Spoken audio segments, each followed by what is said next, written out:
You know, I wonder what dogs do get up to in their spare time. That's no move. Alright, so today we're talking about The Secret Life of Pets, which in case is you didn't see the last video, Tom's ill. Tom is ill, yes, so it's only one camera view again, because we record these all in the same day that we're all definitely free. So I'm going to do the randomizer again, and we're going to talk about this movie's plot. Okay. So The Secret Life of Pets is going to be explained by... Hold on. Well, it's me. Surprise, surprise, there was only two choices. So it's the next film away from the Despicable Me franchise, as far as I'm aware. Before we review the film, shall we talk about the short Minions film in front? Oh yes, okay, so like Pixar, Illumination Entertainment like to apparently do short films in front of their animated movies now, and we have a short film featuring everyone's favourite yellow creatures known as the Minions. Favourite little tumours. You know how those Pixar short films are really deep and quite emotional in some cases? This film is really the complete opposite, and it's just like a quick reminder, as if they didn't remind you enough already, that these guys made the Minions. Christ alive. Basically, you've got the Minions, they're running around screaming and laughing like they usually do, and you're just going to punch them, and then they find a lawnmower, I think? Yeah, the story is like they want to buy a blender or something because they want smoothies, and then they decide that they're going to mow an old person's home lawn, as in a retirement home, and they're going to earn some money for doing that. And then, you know, hilarious antics ensue when the Minions try to do anything that normal people do, so, of course, they screw it up, like, big time, and just stuff happens. They've got money for a lawnmower, but not a blender. Yeah, Nice.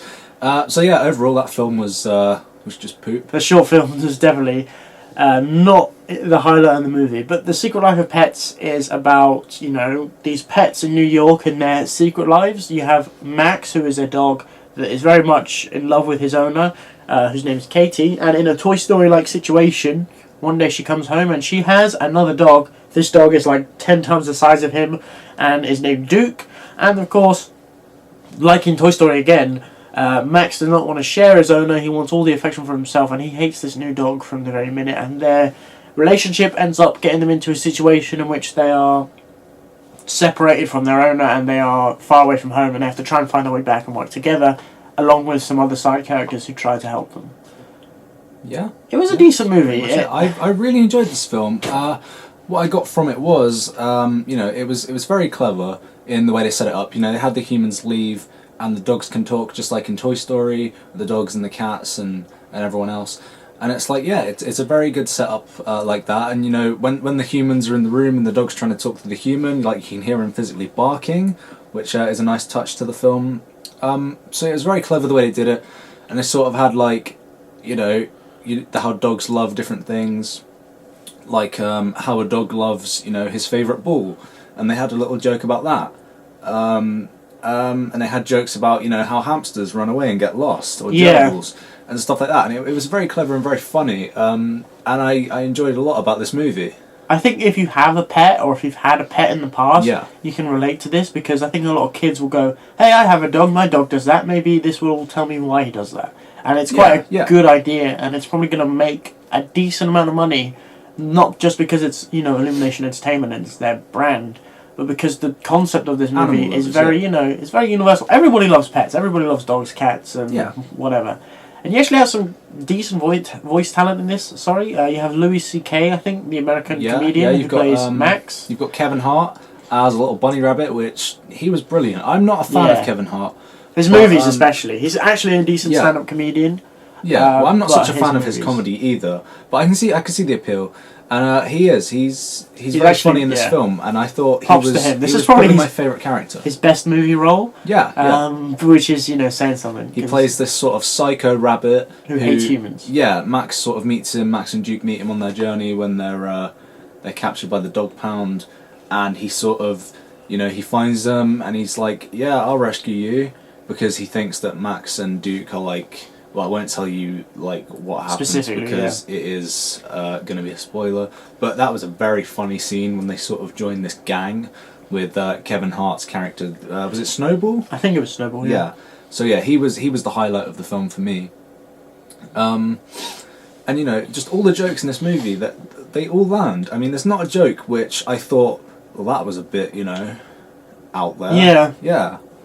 It's not like the pinnacle of animated movies. It No, not it by any definitely won't be the stretch. best animated movie of this year. Or No. with like Zootropolis, as No, it's called here. it's and, no You know, Finding Zootropolis. Dory coming out soon here in the UK. Well, like with talking animal movies, you can be Zootropolis or you can be Tom Cat Begins. And Oh Christ! this was, very high up towards the Zootropolis spectrum. It wasn't Zootropolis by any means, but yeah, really enjoyed it. And I've got a pet. I've got a little Jack Russell, and he looks just like Max in this movie. Yeah. And watching the things Max does in the movie, the way he interacts with humans, the way he protects his favourite ball, all that stuff, it was very much like my dog. And as an animal lover and a pet lover and a lover of my own dog, it was very funny and very entertaining. Yeah, I can definitely agree. Like, again, they really hit the nail on the head with the marketing for this movie. Yeah. Because, who doesn't like pets? Who doesn't want to see what their pets do or what, supposedly are the reasons behind them doing certain things? It was very well animated as well, actually. Yeah, it was quite. Was it? They kind of had the humans had the kind of lanky figures that you can see in Despicable Me. I mean, to be honest, I think every Illumination film I've seen has good animation. The Despicable Me movies are very well animated. Yeah. And the Minions movie has very nice animation. While I'm not a fan, the animation's very good for that. And I think like certain characters such as Duke, who has loads of fur. They animated him really well and made him look like an actual dog, and it made you feel like you were watching an actual dog on the screen. Yeah. So that was good to watch. Side characters actually were also very good. You had Buddy the Wiener Dog. I don't know who played him. He was actually funny. I don't think he spoke, did he? No, he did speak. For sure. Some Some of the characters didn't. He didn't have a few. Oh, he had a few Not lines too even. Yeah, because you had the little bird or something. Yeah, Who yeah. didn't say a he word. just did Like little squeaks, and Sweetie. You had Chloe the cat. Chloe the cat, yeah. Her voice kind of sounded a bit weird to me. Like it didn't really fit the character. And you've got Gidget, who was a little dog. Played by the person who plays the sheep mare. Yeah, from Zootropolis. Bellwether. Yeah, that's it. Yeah, I can't remember her name. All of the side characters are very good. They're very funny. There's also a bird. I don't know if there's even been pictures of him released. That's played by the guy who was Marlin in Finding Nemo. Oh which yeah, is weird yeah. because I don't think I've seen him in a movie since Finding Nemo. He was in the Simpsons movie. He voiced, of course, Ross yeah. Cargill. So yeah, Never mind me then. So yeah, the voice cast and the characters are very good.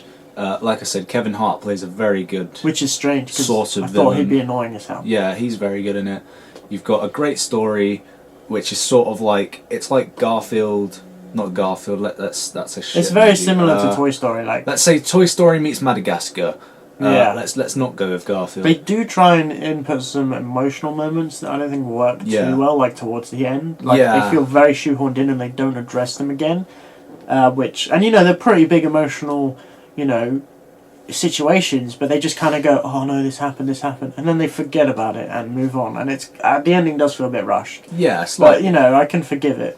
I think Especially if there's going to be a favourite- sequel, because I can't imagine there not being a sequel. Yeah, there'll definitely be a sequel. They'll milk this as much as they milk. We'll get bored of this movie eventually. They'll do spin-offs about the little birds. Yeah, you saw how much these guys milked Minions. You saw the Yeah. clip at the beginning of this video. I mean, the fish you see for about 3 seconds will get its own spin-off. You know that's going to happen. But yeah, I mean, my favourite scene in the movie was a very funny scene in a sausage factory. I love that scene. I was laughing the whole time. And maybe it'll go straight over kids' heads, but the scene in question was very funny, so look out for that one. Overall, yeah, I like this one. It's refreshing to talk about a movie that we actually like. Yeah, even if it's not amazing, a lot of the movies we've reviewed so far are tops. Yeah, I mean, it's not like complete- next week's got anything amazing for us to talk about. Yeah, What next have we week got? should be Central Intelligence. Now You See Me Too. Again, Kevin Hart, speaking of the devil. Oh yeah, another Kevin Now Hart You movie. See Me Too. So yeah, I think this film was probably the highlight of the next couple of weeks, because the week after, Ghostbusters. So can't wait to talk about that movie. oh god, yeah, Yeah. great one. But yeah, overall, Secret Life of Pets, very good movie, very clever movie. I laughed a lot. It's probably one of the funniest movies I've seen for a while. Yeah.